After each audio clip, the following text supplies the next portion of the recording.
Hey, just a heads up that the following content may be disturbing or triggering for some listeners and is not appropriate for children. Please take care of yourself and others who may be listening with you. Welcome to the Bonus Babies Podcast, a show that has no easy answers, only hard questions. Her mom has significant mental health challenges, and so she was in the county psychiatric ward. And so I was able to do the visits myself and bring Haley there twice a week to see her mom. And I got to build a relationship with her mom. And I wanted to get to know her, and I wanted her to get to know us, because I can't imagine anything worse than losing your child, right? Like having your child taken away from you. And so I wanted her mom to feel good about us and to know that her baby was okay. And so I wanted her to know me, and I wanted her to know that I would always support their relationship. Can you tell me what you call the kids who you've cared for over the years? We feel that the children that we receive coming into our home are bonuses. So we call them bonus babies. I love that. This is your host, Jayne Amelia Larson, and I'm a CASA, a court-appointed special advocate volunteer for youth in foster care. Yeah, I know it's a mouthful. In the same way a CASA works, I explore all things in the foster care maze by talking to kids, parents, caregivers, attorneys, social workers, therapists, really anybody and everybody who will speak to me to keep the conversation open and the information flowing about all things CASA. Hi, this is Jake Eberly, the producer of the Bonus Babies podcast, and today Jayne Amelia speaks with Jen Stern. Jen was a foster parent and then became an adoptive mother of a young girl who came into her family when the girl was just an infant. Jen and her husband knew they had more love to give to a child in need, became foster parents, and then opened their home. And with this one little girl, they fought to keep her, and they won. Here's Jen's story. Okay, so I'm here with Jennifer Stern. Hi. Hi, nice to see you. So you have a really interesting adoption journey, and I want to hear about that. But before I do, can you tell me a little bit about yourself and who you are, how you were raised? What was your home life like? Yeah, I'm one of four girls. I'm the oldest of four. I grew up in Mesa, Arizona, a long way from where I live now, and had a pretty, sort of all-American childhood and growing up journey. Got married kind of late in life. We got married, we had our daughter and then we got married. So we had our daughter when I was 39, and then got married when I was 40. So I'm a mom. I am a CEO of a nonprofit, friend, family member, daughter, Right. sister, all that stuff. Okay, great. So you have one biological daughter, and then you decided to start fostering. But what led to that? Yeah. Because that was a little complicated, right? It was a little complicated, yes. So probably 2 years after having our daughter, we decided we wanted to expand our family. Like many women and couples out there, we had a pretty difficult time of that. I had actually frozen eggs before I met my husband. We tried using those. It didn't work. We ended up trying IUI. We ended up actually using a donor and went through the process of creating embryos with a donor egg. We ended up with, I think, like 18 really excellent embryos, implanted one, and I ended up pregnant with twins. But then it was a high-risk pregnancy, and I ended up losing the twins at about 18 weeks. Oh, I'm sorry. That must have been really rough. It was really rough, but at that point in time, we just sort of said, we're done. Like, this is the universe telling us that our family is our family, and we have one beautiful daughter, and we love her to death, and this is an amazing family, and we're really lucky and blessed, and this is it, right? This is the universe telling us that this is the family we're meant to have.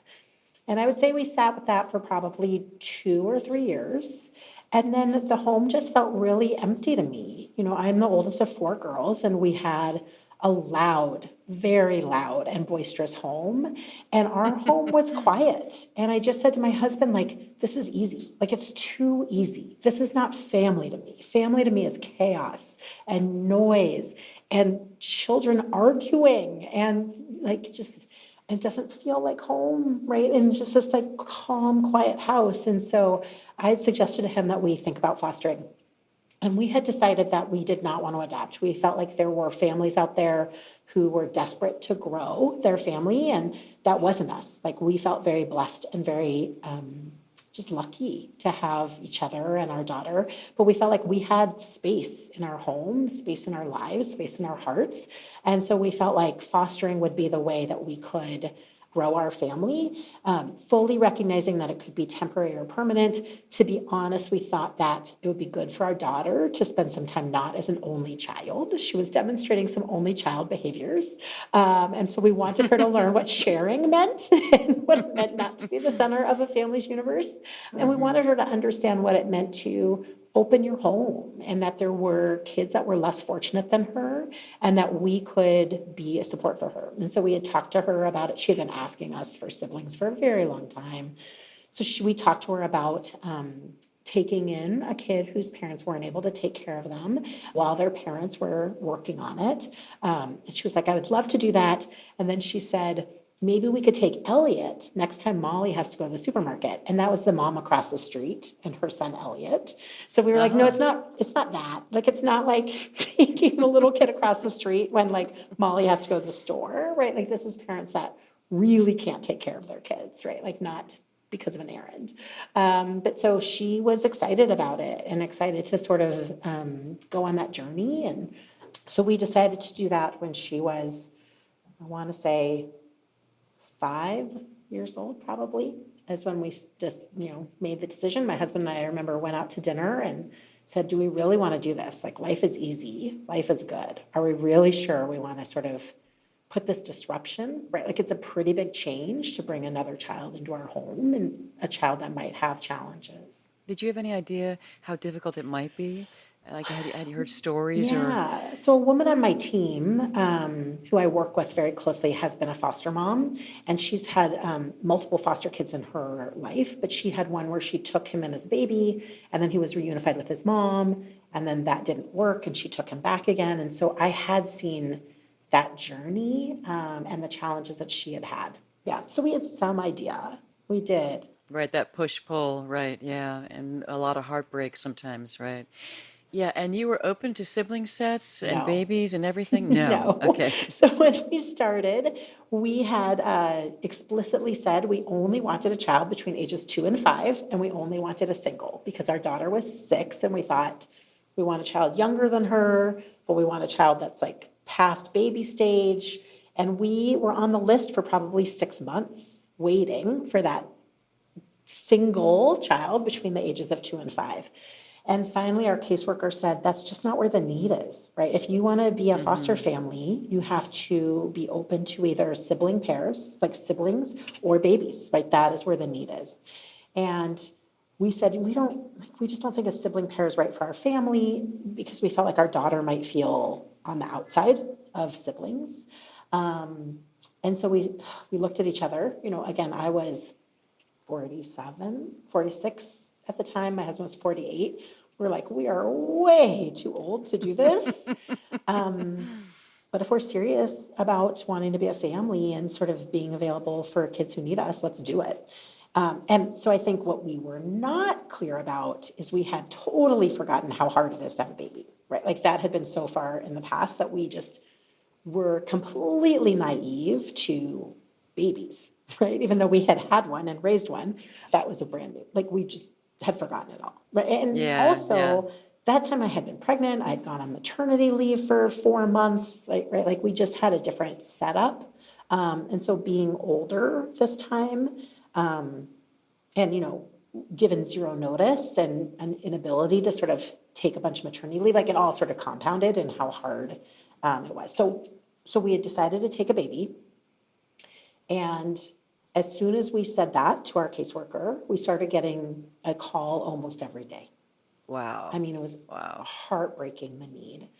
The first call we got, my husband was traveling for work. By the time I called him and got a hold of him and called them back, they had found a new family. Then the second and third both had moms who had had meth addictions, and so they had serious health issues. And my husband and I both worked full time, so we didn't feel like we could take a child that had serious health challenges. Yes, yeah, very difficult. Yeah. The fourth was Native American, and there are all sorts of rules that guide the foster system for Native That's American right. children. Very complicated. Yes. And we didn't want to deal with that. The fifth, they had identified out-of-state family, so they knew from the get-go that that child would be moving toward placement with out-of-state relatives, which didn't feel like a fit. And then the sixth was our daughter, Haley. So they Haley.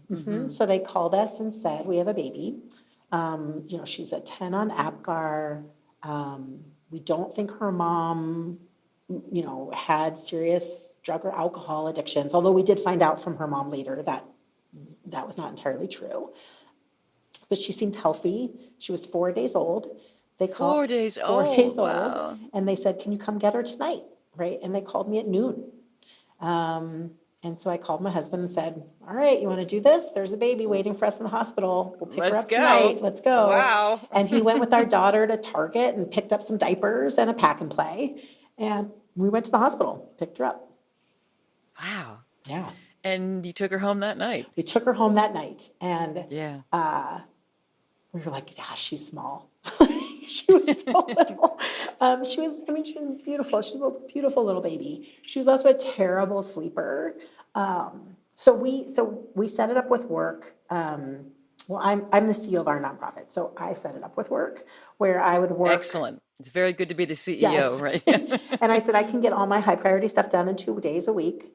And then I'm going to take maternity leave 3 days a week for 6 weeks until we can put her in daycare. And that will give me long enough to find a daycare for her.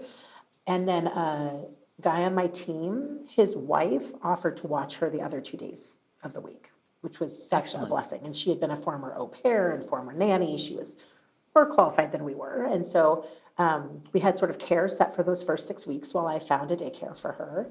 And what was also really nice about that is her mom has significant mental health challenges. And so she was in the county psychiatric ward. I see. And so I was able to do the visits myself and bring Haley there twice a week to see her mom. And I got to build a relationship with her mom. I see. So that happened right away. That's quite excellent. And you were open to it, and you supported it, and you facilitated it. I did. And I wanted to get to know her, and I wanted her to get to know us, because I can't imagine anything worse than losing your child, right? Like having your child taken away from you. And so I wanted her mom to feel good about us and to know that her baby was okay. And so I wanted her to know me, and I wanted her to know that I would always support their relationship.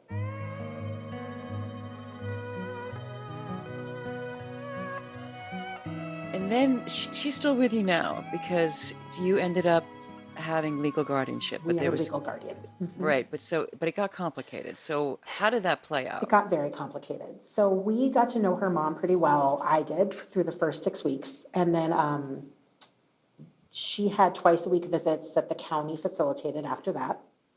Probably 3 or 4 months in, her mom made a pro and cons list about reunification versus us adopting her daughter, and decided that was what was best for her daughter was for us to be her forever family. Wow. So she said to the caseworker, "I want to terminate my rights and I want this family to adopt her," which is amazing, right? Like so amazing. selfless.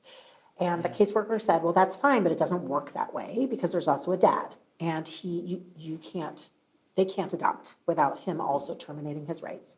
And so it turns out that her mom did know who the dad was, even though on the birth certificate she said she didn't. And so she put the county in touch with him. They did a paternity test. He confirmed paternity. He was in jail at the time. Right, he was incarcerated. And right. he said no. He said that he wanted his sister to take her.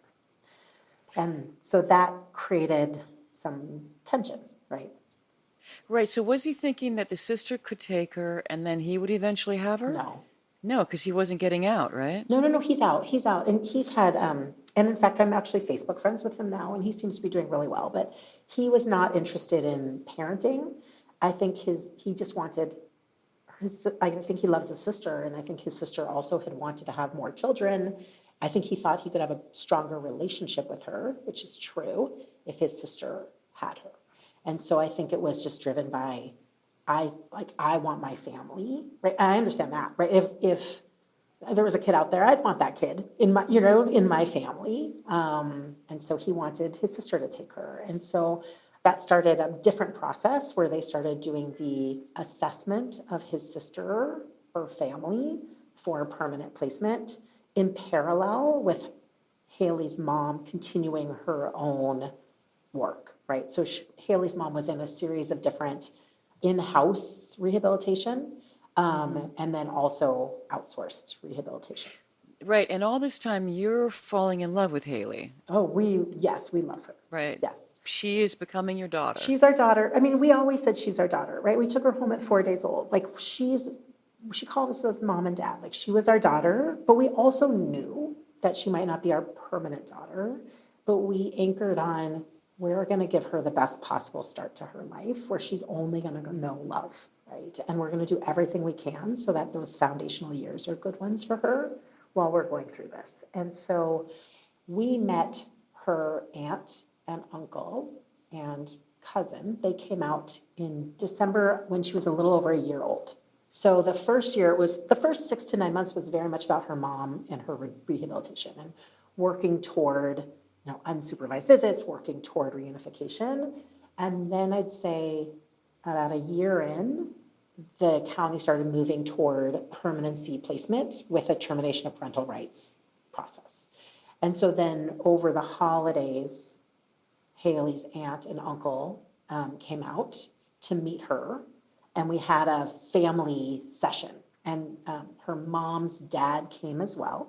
So it was Haley's mom, Haley's grandpa, her aunt and uncle and cousin, and us, and then the guardian ad litem and the caseworkers. And we just had a session about how we could, like a family planning session, and how we could all support her and support what's best for her. And in that session, we said, like, we love her. Like, we'll do whatever is best for her, and we will be a part of that. Like, if that means we cut off communication with her when she moves out to another state, we'll do that. If that means we stay in her life in an aggressive way, we'll do that. Like, we will do whatever we all collectively think is in this child's best interest.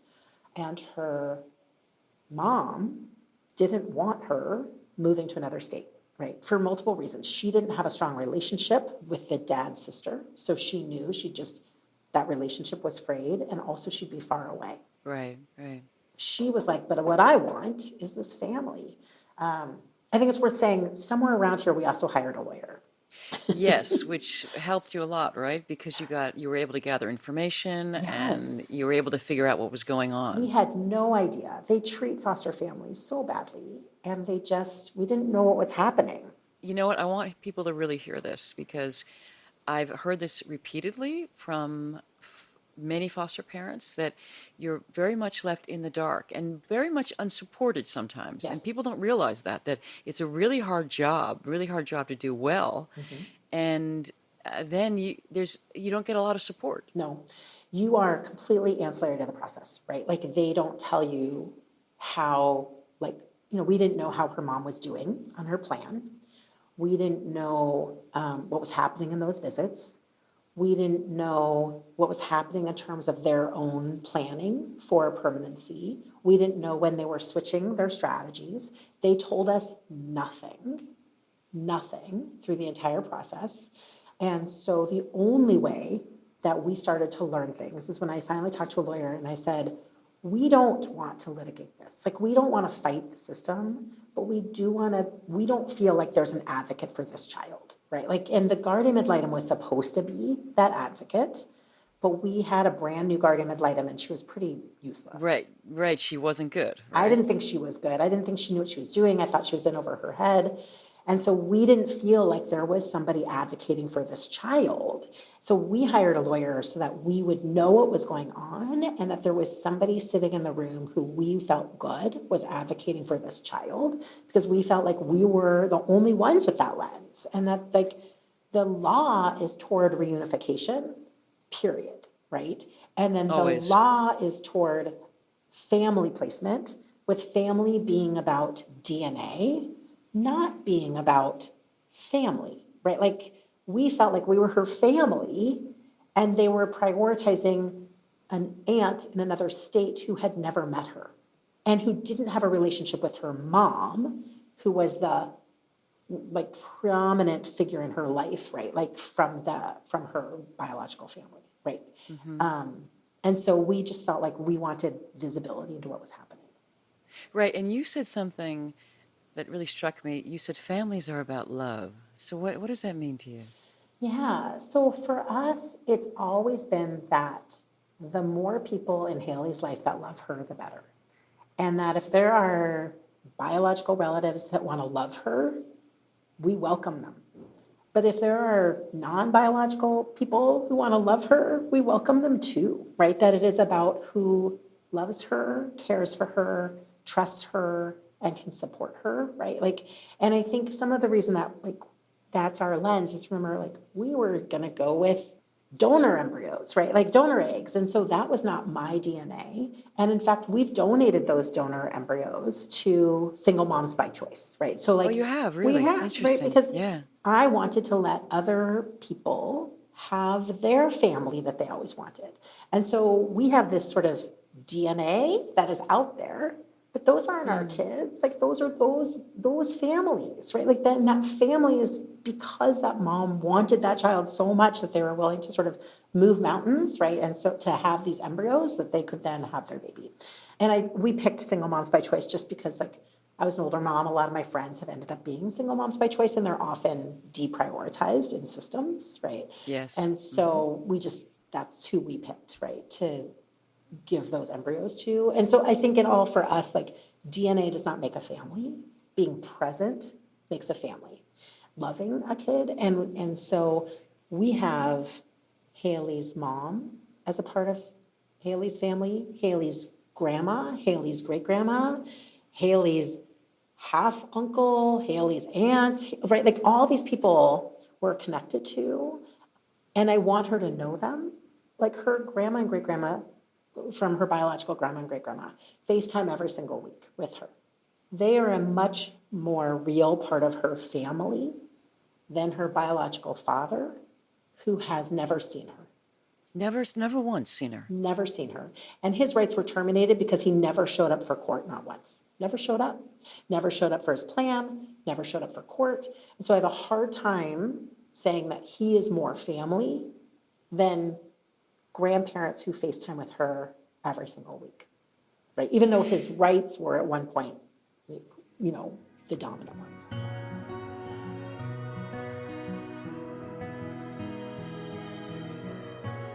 Right, so you had the means to hire an attorney. did. How did you get the idea for that? Because you realized you're in the dark, and unless we have somebody advocating for us, Yeah. this is going to end badly for Haley.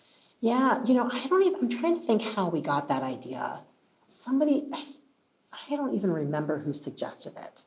It might have even been the caseworker. Yeah, you had a good caseworker, right? Excellent. Our caseworker who represented us, he was experienced, but he was pretty not involved. Haley's caseworker, who was also her mom's, was very seasoned and very good and very by the book.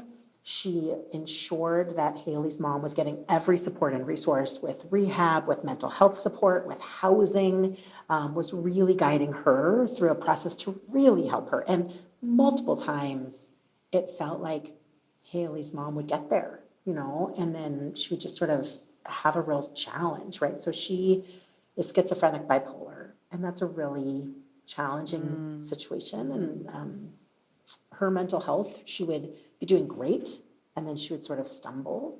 And then next thing I know, she would be homeless again, or she would be just disappearing, right? And then she would sort of get back on track and do really, really well and really show up. And then she would stumble again and go off her meds and disappear again, go homeless again, and get involved with a bad crowd again. And so she just had, after probably 2 or 3 of these cycles, it became clear to everyone, including the caseworker, that it was time to shift toward termination of parental rights and looking for a more permanent option.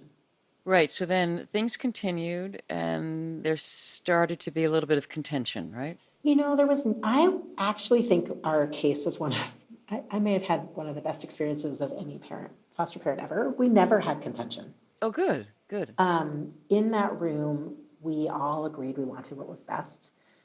Things moved forward. We all went to like a Crayola experience together, and we all hung out together. We went to a meal together, and we had hired a lawyer, so we knew what was happening. And our lawyer would call the different lawyers, the lawyer for Haley's mom, the lawyer for the county, to try to find out what was happening. And she also encouraged me to print out all the documents, which I hadn't known to do. Excellent. But I would Yeah. go into the county and I would just print, I mean, I probably printed 2,000 pages, right? Because they take notes on every visit. The guardian ad litem puts in notes before every hearing.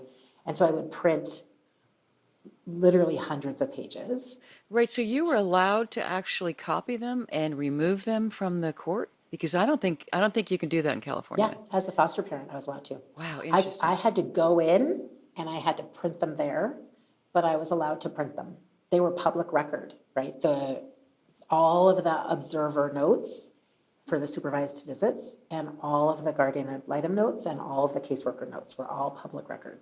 Right. So I want also for people to know that you hired and paid for your own attorney, but presumably, and I'm assuming this is true for where you are, the father and the mother would have had an attorney provided them by the county. They did.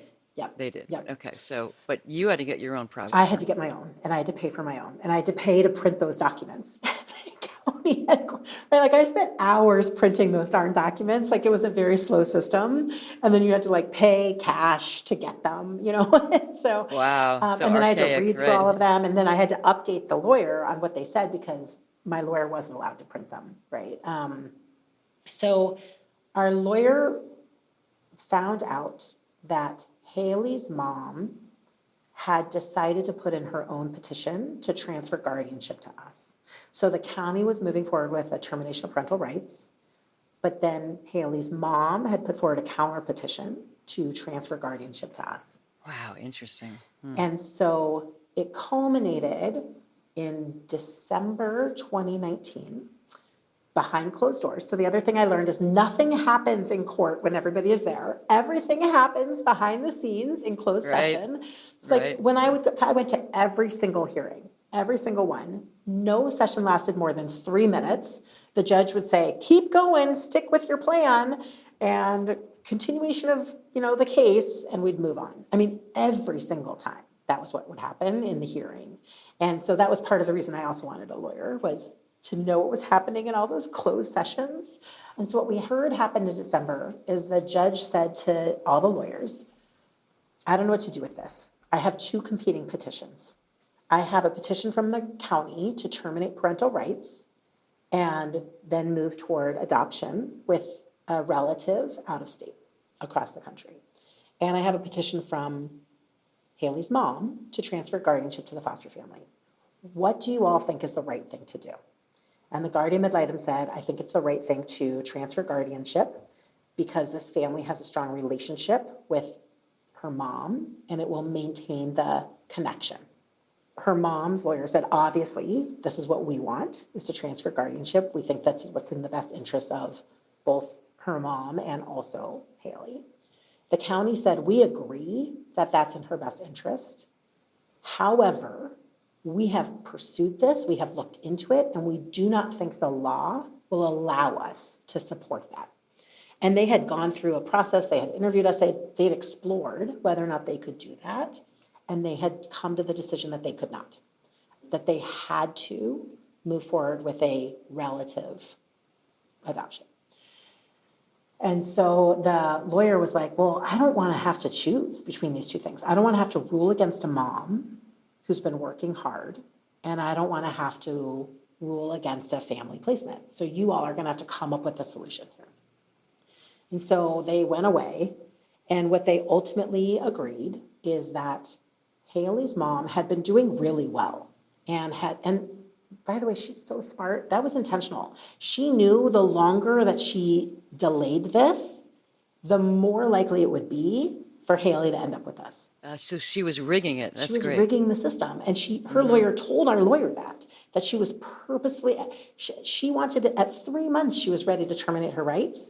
And then when they said no, she then started working on her case plan and asking for more case plans and asking for more case plans and like delaying it, right? Until finally they said, we're not giving you any more time. But she had continued to work really, really hard and continued to show up. And so they said, we're not sure we actually can win this thing. And so given that we may not win a termination of parental rights hearing because she's actually working her plan and doing a really good job, only because of that will we withdraw our petition, because we want permanency for this child. This child is 1.5 years old. It's time to move to a permanent solution. So because her mom is doing really well, we'll withdraw our petition to terminate rights and support a petition for a permanent option with guardianship. And so we had that hearing in early March 2020. And at that point in time, Haley's dad's rights had been terminated because he hadn't shown up for anything.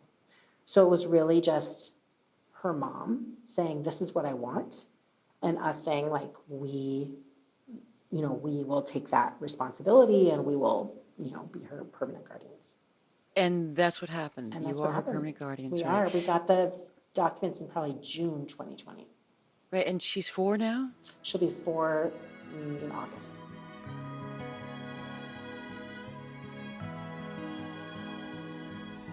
Does she have any idea of the history of what's happened? Because she's been meeting her mom, right? Yes-ish. So, because her mom has ups and downs, also what happened during COVID is the visit stopped.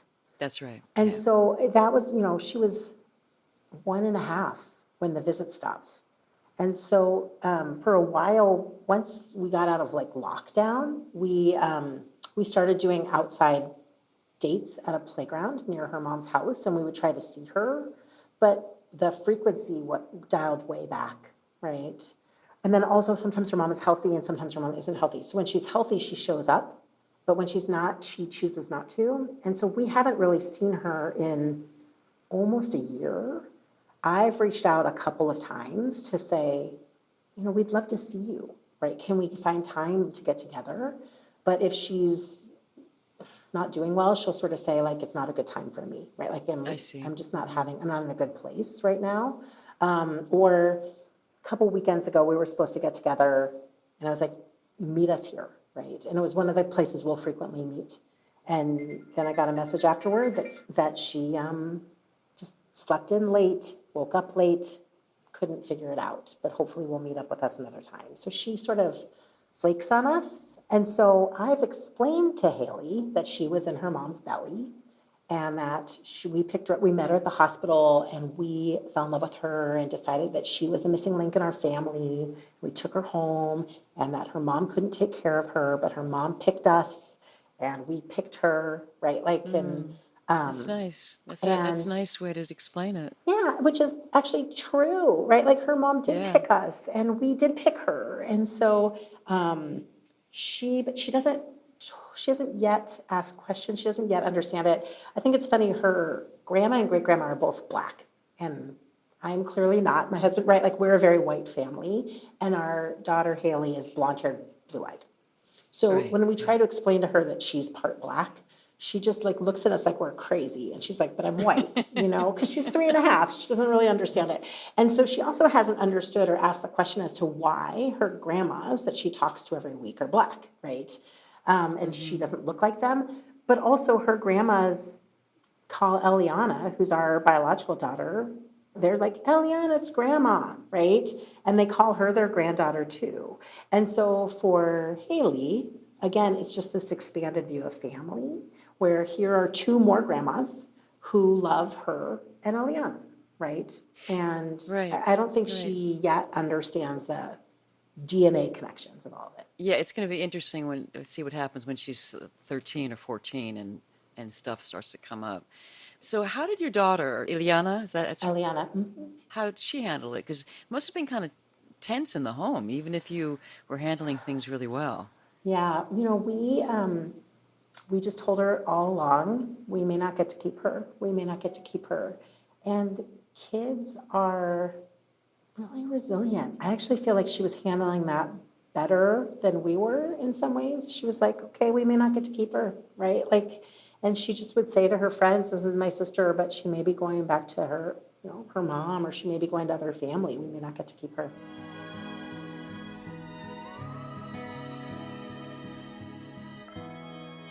Have you thought about fostering other kids, or is Yes and no. So they, they have asked us, right? Like our caseworker was like, we would love for you if you ever want to do it again. And we were like, we are a one and done. Like we had a wonderful experience in the sense that we have our missing daughter, right? Like it's our family is complete. And we were so tired, right? Being older parents and dealing with a baby was a terrible experience that we will never do again, ever, ever, ever.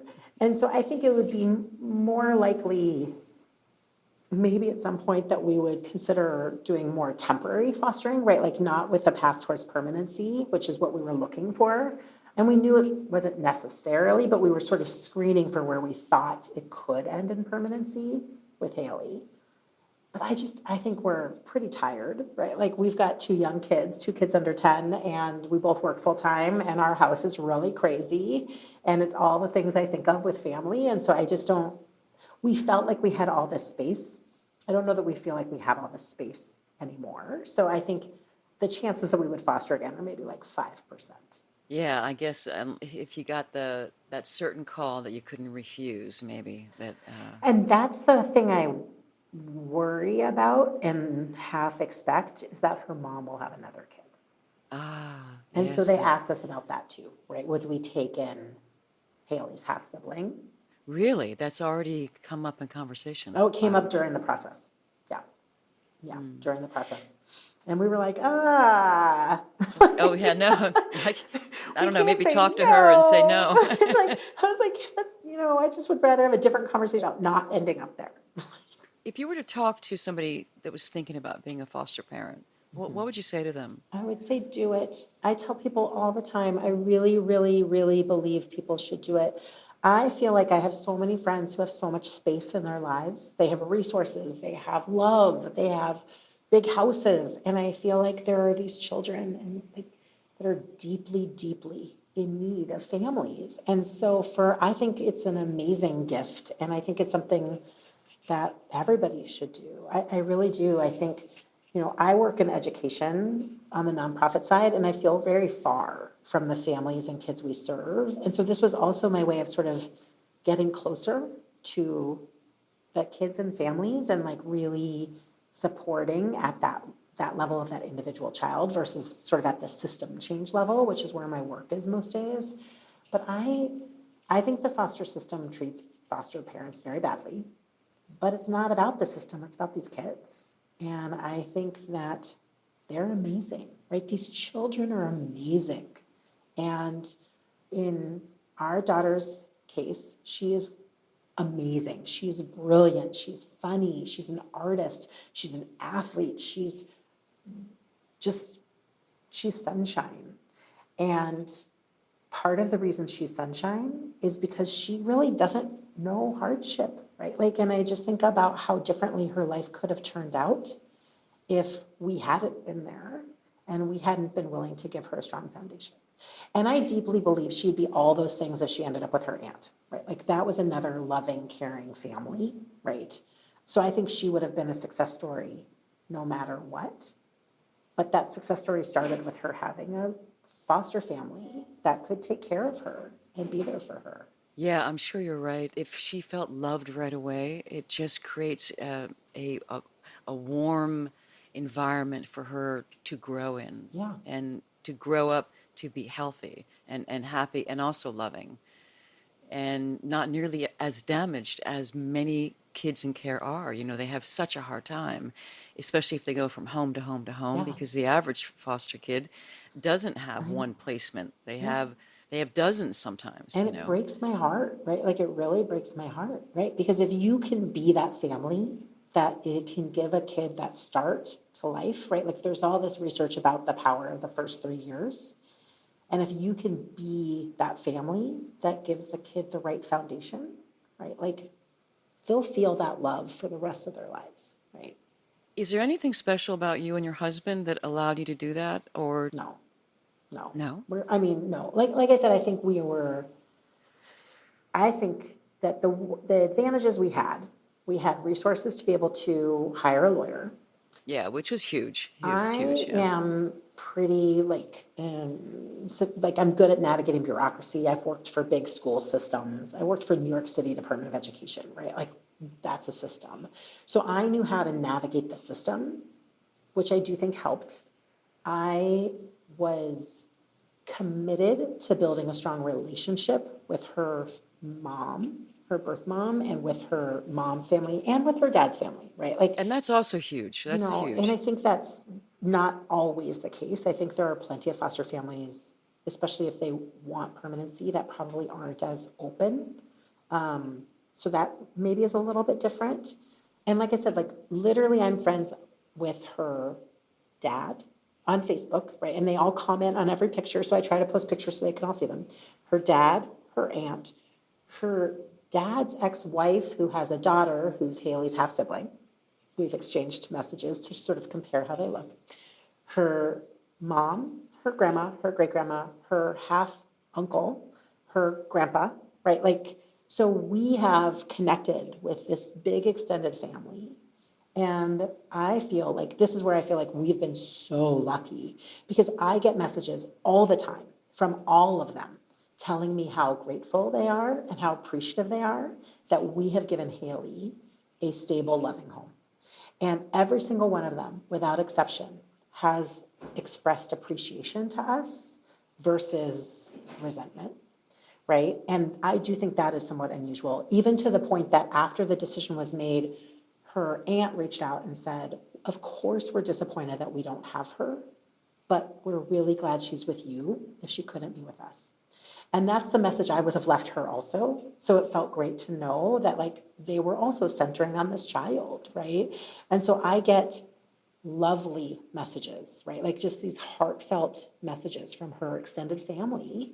Just they're all happy that she's doing so well. And that's what they wanted, right? Like I think that's the gift of our situation.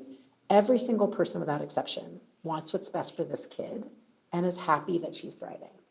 You know, I wish there were more people like you and your husband that were stepping up to be foster parents because you've obviously made a huge difference in that young girl's life.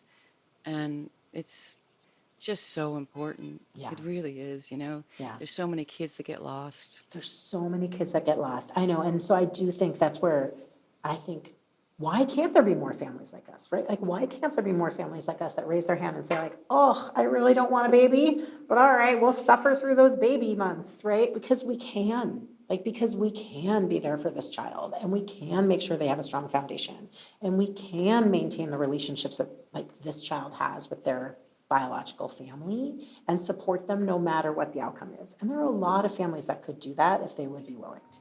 Yeah, well, good on you, really.